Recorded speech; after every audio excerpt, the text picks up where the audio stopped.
เบิ่งได้จักตัวแล้วโอ้ยมาใกล้หลายบ่เห็นเบิ่งคนเขาว่ามันขึ้นน้ำยังก็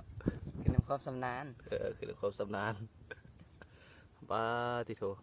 อีหลึกแท้ได้ MVP แล้วมือนี้นะหาได้จักตัวนี่ เกือบซาวอยู่ เอาหันสาวเลย ให้เย็นดำคลือ ตัวนี้บ่เห็นอีกเลยนี่กระสอบกระแตกเลยกระสอบอ่อนพอเนาะแต่ที่จริงแล้วมันขึ้นน้ำอย่างคือน้ำความสำนาน แมนแล้ว เอาสอบตุกไม้ใส่แน่นแล้วเนี่ยจะในเสือสีเมืองเขาถึงงานหงายมานี่โอ้เสียดายแย่เลย เสียงไม่ห้อง โอ้หน้าเขียวตัวนี้ดึกเอาไปมาตอนท่อนๆกับสิเป็นประมาณนี้